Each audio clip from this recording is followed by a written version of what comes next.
ಏನಾಗುತ್ತಿದೆ ಇಲ್ಲಿ? ಈಗ ನಾವೇ ಏನಾದರೂ ಮಾಡಬೇಕು. ದೇವತೆಗಳೇ, ಎಲ್ಲರ ಶಕ್ತಿಯನ್ನು ಒಟ್ಟಿಗೆ ಸೇರಿಸಿ ಆಕ್ರಮಣ ಮಾಡೋಣ. ಬನ್ನಿ.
ಮಹಾದೇವ, ಸೂರ್ಯನ ರಥವನ್ನು ನಿಲ್ಲಿಸಿ ಮಾರುತಿ ಹಗಲು ಮತ್ತು ರಾತ್ರಿಯ ಚಕ್ರವನ್ನು ನಿಲ್ಲಿಸಿದ್ದಾರೆ.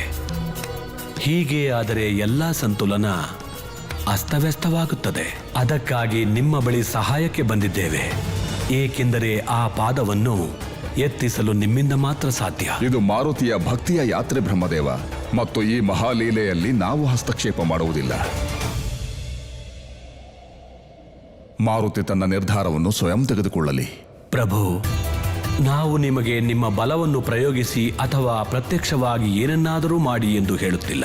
ನಾವು ನಿಮ್ಮಲ್ಲಿ ಕೇಳಿಕೊಳ್ಳುವುದೇನೆಂದರೆ, ಮಾರುತಿ ಯಾವ ಸರ್ವಶ್ರೇಷ್ಠ ವಾಹನವನ್ನು ಹುಡುಕುತ್ತಿದ್ದಾರೋ ಅದು ಅವರಿಗೆ ಸಿಗಲಿ. ಅದರಿಂದ ಅವರು ಪಾದವನ್ನು ಎತ್ತಲಿ, ಸೂರ್ಯಾಸ್ತವಾಗಲಿ, ಕಾಲಚಕ್ರ ಮತ್ತೆ ಚಲಿಸಲಿ. ನಿಮ್ಮ ಇಚ್ಛೆಯಂತೆಯೇ ಆಗಲಿ ಬ್ರಹ್ಮದೇವ.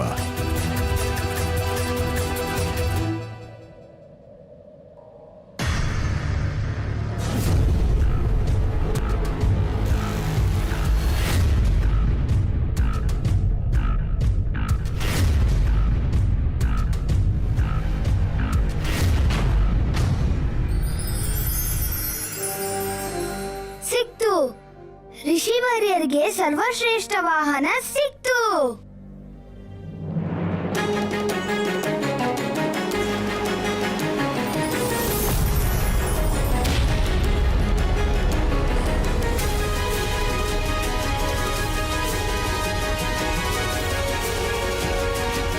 ಏನಿದು? ಈ ವಿಶಾಲವಾದ ಸ್ತಂಭ ತನ್ನ ಸ್ಥಾನದಿಂದ ದೂರವಾಗುತ್ತಿದೆ.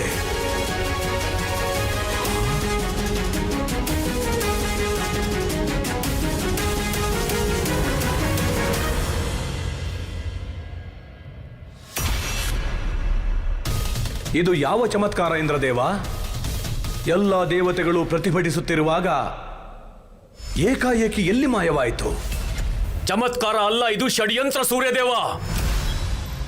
ನಮ್ಮ ಈ ಅಜ್ಞಾತ ಶತ್ರು ತನ್ನ ಶಕ್ತಿಯ ಪ್ರದರ್ಶನದಿಂದ ನಮ್ಮನ್ನು ಭಯಗೊಳಿಸಲು ಪ್ರಯತ್ನಿಸುತ್ತಿದ್ದಾನೆ. ನಾವು ನಿನ್ನ ಸವಾಲನ್ನು ಸ್ವೀಕರಿಸಿದ್ದೇವೆ ಅಜ್ಞಾತ ಶತ್ರು. ನಿನಗೆ ಧೈರ್ಯವಿದ್ದರೆ ಎದುರಿಗೆ ಬಾ. ಈ ಬಾರಿ ದೇವತೆಗಳ ಪ್ರಕೋಪಕ್ಕೆ ನೀನು ಬದುಕುವುದಿಲ್ಲ.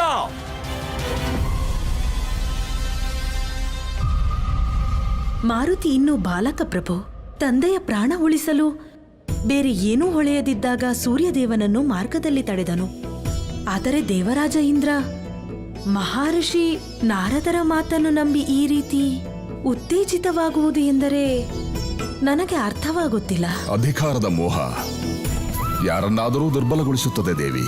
ಇಂದ್ರನ ಸ್ವರ್ಗಲೋಕದ ಸಿಂಹಾಸನದ ಮೇಲಿನ ಪ್ರೇಮ ಸರ್ವವಿದಿತ. ಇದೇ ಕಾರಣಕ್ಕಾಗಿ ಅವರು ಹೆದರುತ್ತಿರುವುದು. ಯಾವುದಾದರೂ ಶಕ್ತಿ ಅವರಿಗೆ ಸಂಕಷ್ಟ ತರಬಹುದು ಎಂದು ಆತಂಕಕ್ಕೆ ಒಳಗಾಗುತ್ತಿದ್ದಾರೆ. ಬಹುಶಃ ನಮ್ಮ ಭಯದಿಂದ ಸ್ತಂಭವನ್ನು ತೆಗೆಯಲಾಗಿದೆ. ಈಗ ನಿಮ್ಮ ಮಾರ್ಗ ಮುಕ್ತವಾಗಿದೆ. ನೀವು ನಿಮ್ಮ ರಥವನ್ನು ಸೂರ್ಯಾಸ್ತದ ಕಡೆಗೆ ಕೊಂಡೊಯ್ಯಿರಿ. ಮತ್ತೆ ಸಮಯ ಚಕ್ರ ಪುನಃ ತನ್ನ ಗತಿಗೆ ಮರಳಲಿ. ಎಲ್ಲ ದೇವತೆಗಳಿಗೂ ಕೋಟಿ ಕೋಟಿ ಧನ್ಯವಾದಗಳು. ಎಲ್ಲರೂ ನಮ್ಮ ಸಹಾಯಕ್ಕಾಗಿ ಬಂದಿದ್ದಕ್ಕೆ. ಹೊರಡು ಸಾರಥಿ.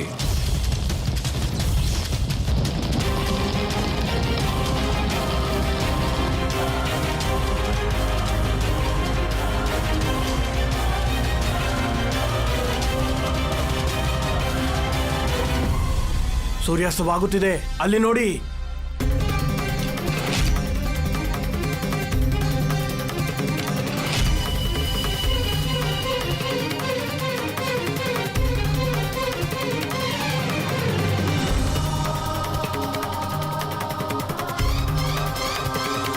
ಯಾವ ಕ್ಷಣಕ್ಕಾಗಿ ಕಾಯುತ್ತಿದ್ನೋ ಆ ಕ್ಷಣ ಬಂದೇ ಬಿಡ್ತು. ಸೂರ್ಯಾಸ್ತವಾಗುತ್ತಿದೆ ಮಹಾರಾಜ.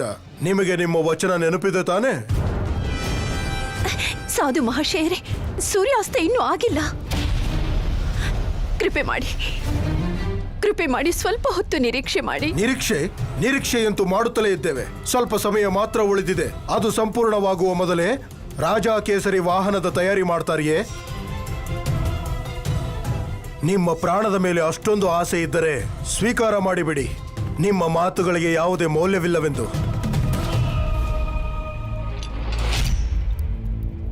ನಮಗೆ ತಿಳಿದಿದೆ ಮಹಾಶಯರೇ, ನಾವು ಕೊಟ್ಟ ವಚನನ ನಮ್ಮಿಂದ ಉಳಿಸ್ಕೊಳ್ಳೋಕ್ಕಾಗಲಿಲ್ಲ ಅಂತ. ಆದರೆ ನಾವು ಮಾಡಿರೋ ಪ್ರತಿಜ್ಞೆಯಿಂದ ಹಿಂದೆ ಸರಿಯೋದಿಲ್ಲ.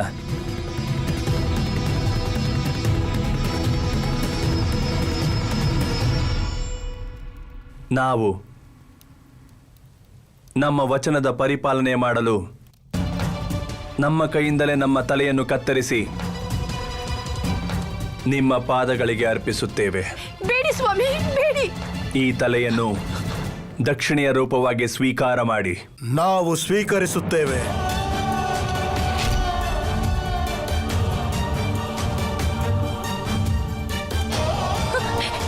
ಅಯ್ಯೋ, ಬೇಡಿ ಬೇಡಿ ಬೇಡಿ. ಸಾಧು ಮಹಾಶಯರೇ, ದಯಮಾಡಿ ಕೃಪೆ ಮಾಡಿ. ತಾವು ಒಬ್ಬ ಸನ್ಯಾಸಿಯಾಗಿ ಇಂತಹ ರಕ್ತಪಾತವನ್ನು ಹೇಗೆ ಬಯಸ್ತೀರಿ? ನಾವು ನಿಮ್ಮ ಹತ್ರ ಭಿಕ್ಷೆ ಬೇಡ್ತಿದ್ದೀವಿ.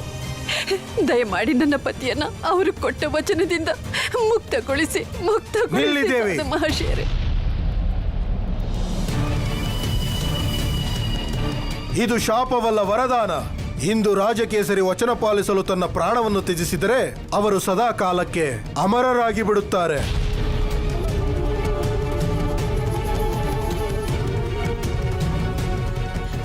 ಇಲ್ಲ, ನಿಮ್ಮ ಸ್ವಾಮಿಯ ಪ್ರಾಣವನ್ನು ಭಿಕ್ಷೆ ಬೇಡಿ. ಅವರ ತ್ಯಾಗವನ್ನು ಕ್ಷುಲ್ಲಕ ಮಾಡಬೇಡಿ.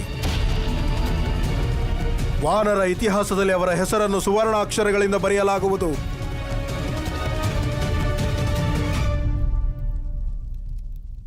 ಎಷ್ಟು ಪ್ರಚಂಡತೆ ಇದೆ ನಮ್ಮ ಸೇನಾಧಿಪತಿಯ ವಾಣಿಯಲ್ಲಿ.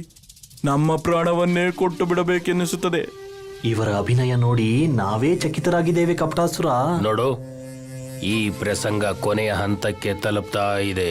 ಕೊನೆಗೂ ನಮ್ಮ ಸ್ವಾಮಿ ಕೇಸರಿ ಅಂತ್ಯ ಮಾಡೇ ಮಾಡ್ತಾರೆ. ಇಲ್ಲಿ ಕೇಸರಿಯ ಅಂತ್ಯವಾಗುತ್ತದೆ, ಅಲ್ಲಿ ಪೂರ್ತಿ ರಾಜ್ಯ ಶೋಕದಲ್ಲಿ ಮುಳುಗುತ್ತದೆ. ಇದೇ ಅವಕಾಶವನ್ನು ಉಪಯೋಗಿಸಿಕೊಂಡು ನಾವು ನಮ್ಮ ವಾಸ್ತವಿಕ ರೂಪಕ್ಕೆ ಬರ್ತೀವಿ. ವಿಳಂಬ ಮಾಡದಿರು ಕೇಸರಿ. ಇಲ್ಲಿ ನೀನು ನಿನ್ನ ತಲೆ ಕತ್ತರಿಸಿದರೆ ಅಲ್ಲಿ ನಾವು ಎಲ್ಲರ ಬೆರಳುಗಳನ್ನ ಕತ್ತರಿಸ್ತೀವಿ. ನಿಮ್ಮನ್ನ ವಿನಂತಿಸಿಕೊಳ್ತೀವಿ ಮಹಾಶಯರೇ. ನಮ್ಮ ಸ್ವಾಮಿ ಅಂತಹ ಯಾವ ತಪ್ಪನ್ನೂ ಮಾಡಿಲ್ಲ. ಯಾವ ಕಾರಣಕ್ಕಾಗಿ ಅವರನ್ನ ನೀವು ನಮ್ಮ ಮೇಲಾಣೆ ದೇವಿ,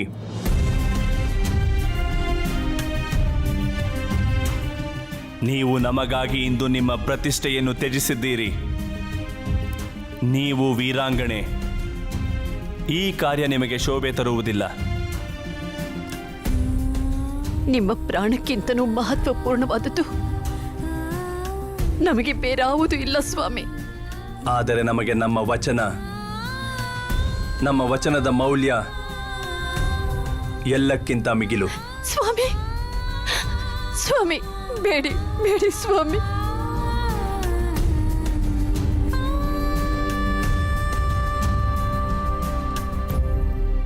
ನಾವು ತಯಾರಾಗಿದ್ದೇವೆ ಮಹಾಶಯರೇ.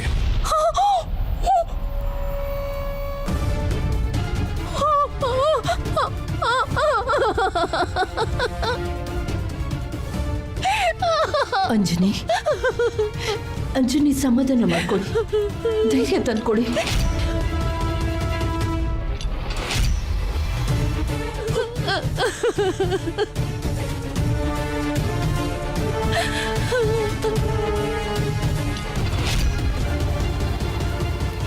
ನಿಲ್ಲಿ ಪಿತಾಶ್ರೀ.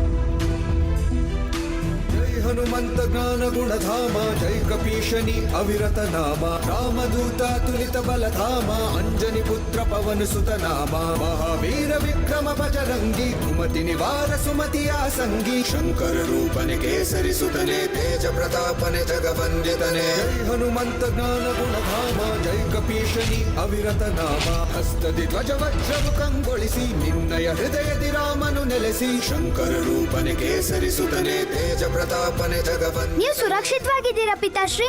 ನಾವು ಸಾಧು ಮಹಾಶಯರ್ಗೆ ಸೂರ್ಯಾಸ್ತ ಆಗೋ ಮೊದ್ಲೇನೆ ಒಂದು ಸರ್ವಶ್ರೇಷ್ಠ ವಾಹನ ತಂದಿದ್ದೀವಿ. ಜೈ ಹನುಮಂತ ಜ್ಞಾನ ಗುಣಧಾಮ ಜೈ ಕಪೀಶನಿ ಅವಿರತ ನಾಮ ಜೈ ಹನುಮಂತ ಜ್ಞಾನ ಗುಣಧಾಮ ಜೈ ಕಪೀಶನಿ ಅವಿರತ ನಾಮ. ಎಲ್ಲಿದೆ ವಾಹನ?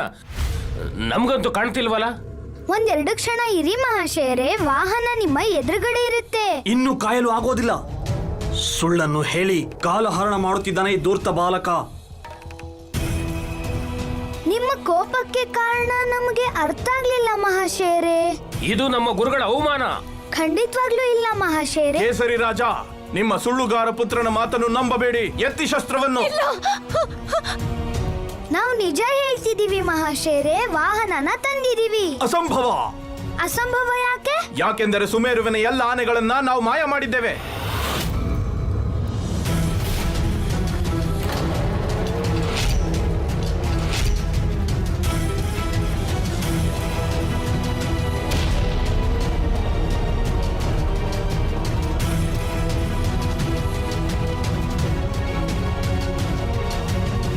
ಮಹಾಶಯರೇ, ನಿಮ್ಮ ಶಿಷ್ಯ ಏನ್ ಹೇಳ್ತಿದ್ದಾರೆ? ಕೋಪದಲ್ಲಿ ಮನುಷ್ಯ ತನ್ನ ಮತಿ ಮತ್ತು ಮಾತನ್ನ ಕಳೆದುಕೊಳ್ಳುತ್ತಾನೆ ಮಹಾರಾಜ. ನಮ್ಮ ಶಿಷ್ಯ ಒಬ್ಬ ಮುಗ್ಧ, ಅವನ ಮಾತಿಗೆ ಬೆಲೆ ಕೊಡಬೇಡಿ. ಈ ರೀತಿ ಮಾತನ್ನ ಕೋಪದಲ್ಲೂ ಸಹ ಯಾರು ಆಡೋದಿಲ್ಲ ಮಹಾಶಯರೇ.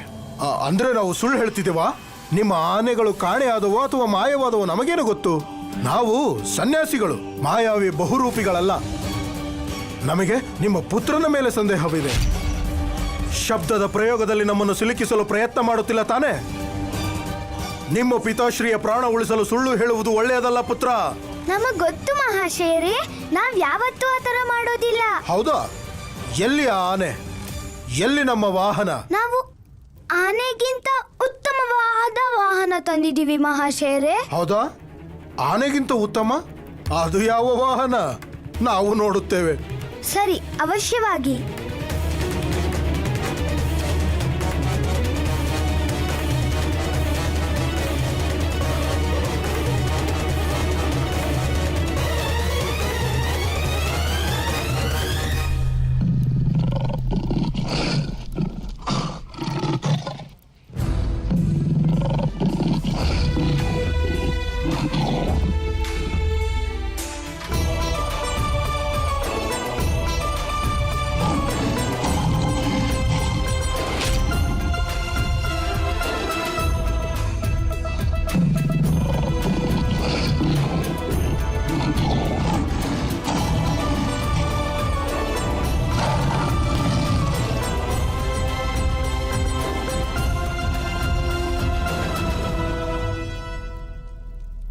ನೋಡಿ, ನಿಮ್ ಮುಂದೆ ಪ್ರಸ್ತುತಪಡಿಸ್ತಿದೀವಿ ಸೃಷ್ಟಿಯ ಸರ್ವಶ್ರೇಷ್ಠ ವಾಹನ, ನಮ್ಮ ಮಿತ್ರ ಹುಲಿರಾಯ. ಅದ್ಭುತ. ಕಾಡಿನ ರಾಜ. ಗತಿ ಮತ್ತು ಶಕ್ತಿಯಲ್ಲಿ ಇದಕ್ಕೆ ಸಮವಾಗಿ ಯಾರೂ ಇಲ್ಲ. ಈ ಹುಲಿ ಮೇಲೆ ಸವಾರಿ ಮಾಡಬೇಕಾ ನಾವು? ಹೌದು ಮಹಾಶಯರೇ, ಇದನ್ ನೋಡಿ, ನಿಮ್ ಮೇಲೆ ಆಕ್ರಮಣ ಮಾಡೋ ಸಾಹಸ ಯಾರು ಮಾಡೋದಿಲ್ಲ.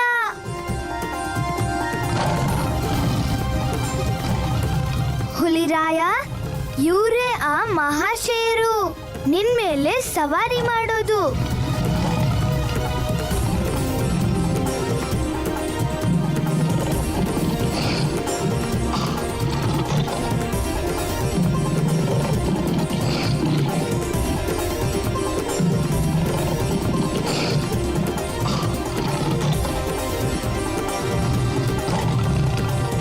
ಎಚ್ಚರಿಕೆ, ಇನ್ನೊಂದು ಹೆಜ್ಜೆ ನಮ್ಮ ಸ್ವಾಮಿ ಹತ್ರ ಇಟ್ರೆ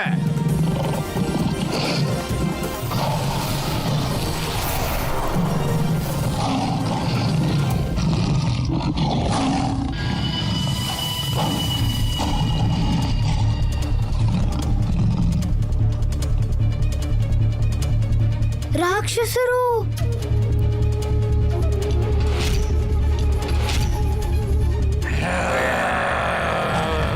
ನೀವು ಮಾಡಿದ್ದು ಮೋಸ.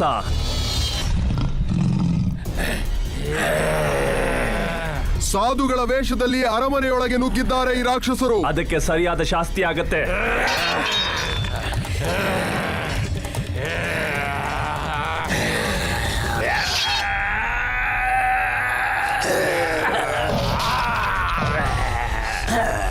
ನಿಮ್ ಯಾರನ್ನು ಜೀವಂತವಾಗಿ ಉಳಿಸಲ್ಲ.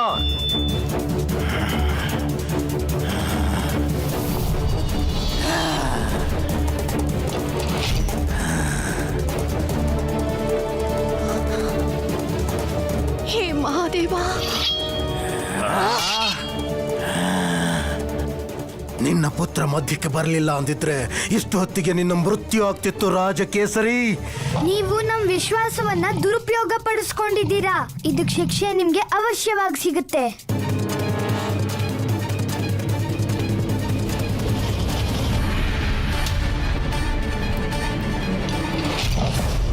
ಸ್ವಾಮಿ, ನೀನೇ ನನ್ನ ಮಾರ್ಗದ ಮುಳ್ಳು. ಮೊದಲು ನಿನ್ನನ್ನ ಮುಗಿಸುತ್ತೇನೆ.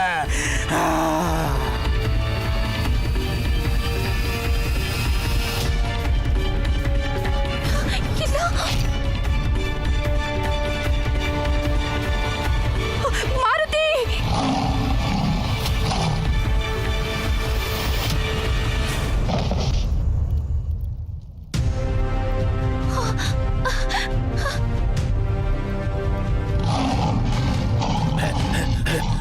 ಪ್ರಾಣ ಉಳಿಸ್ಕೋಬೇಕು ಅಂದ್ರೆ ಇಲ್ಲಿಂದ ಓಡೋಗೋಣ.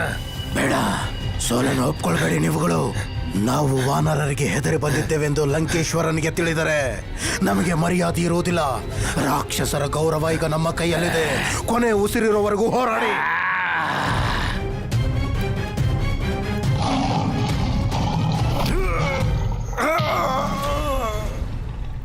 ಏನಾದ್ರೂ ಮಾಡಿ ಸ್ವಾಮಿ, ಈಗ ನೀವೇ ನಮ್ಮನ್ನ ಕಾಪಾಡಬೇಕು. ಏನಾದ್ರೂ ಮಾಡಿ, ಏನಾದ್ರೂ ಮಾಡಿ.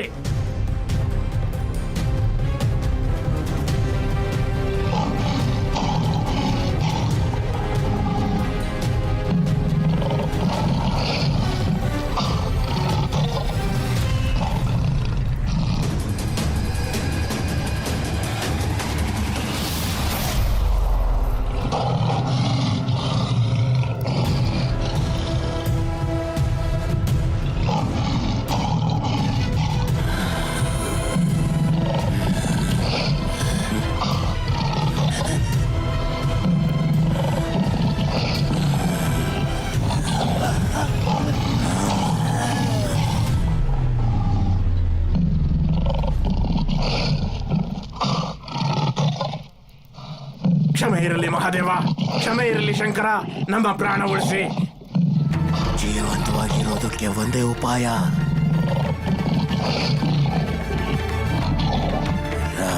ರಾಮ ರಾಮ ರಾಮ ರಾಮ ರಾಮ ರಾಮ ರಾಮ ರಾಮ ರಾಮ ರಾಮ ರಾಮ ರಾಮ.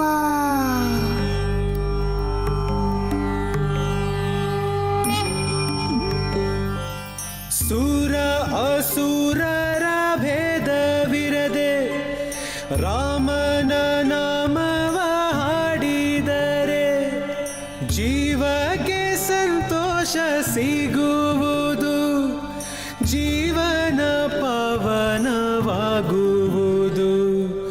ಜೀವ